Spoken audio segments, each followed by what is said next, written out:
సిగాచి ప్రమాద బాధిత కుటుంబాలను మాజీ మంత్రి హరీష్ రావు పరామర్శించారు. న్యాయం చేయాలంటూ బాధితులతో కలిసి కలెక్టర్ను కలిశారు. కలెక్టర్కు వినతి పత్రం సమర్పించారు. మృతులు క్షతగాతుల సమాచారం ఇప్పటి వరకు అధికారికంగా ప్రకటించలేదని హరీష్ రావు అన్నారు.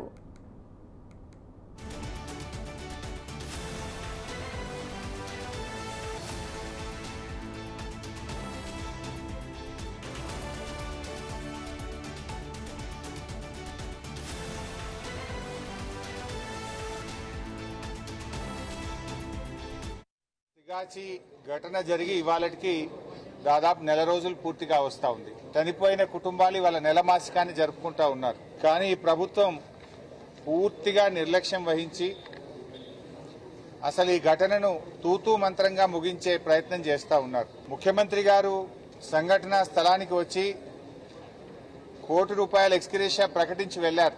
నెల రోజులైంది, ఒక్కరికి కూడా ₹1,00,00,000 రాలేదు.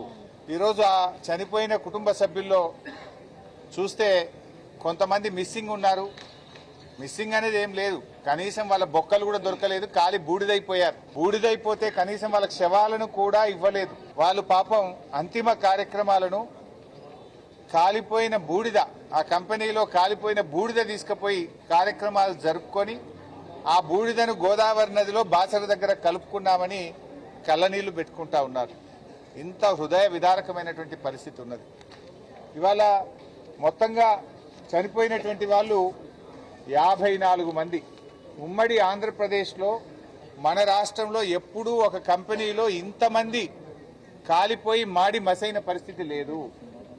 54 కుటుంబాలు చనిపోతే ప్రభుత్వ స్పందన అత్యంత దయనీయంగా ఉంది, బాధ్యతారహిత్యంగా ఉన్నది. ఈరోజు ముఖ్యంగా సిగాచి ఘటన జరిగి ఇవాళకి దాదాపు నెల రోజులు పూర్తిగా వస్తా ఉంది. చనిపోయిన కుటుంబాలు వాళ్ళ నెల మాసికాన్ని జరుపుకుంటా ఉన్నారు. కానీ ఈ ప్రభుత్వం పూర్తిగా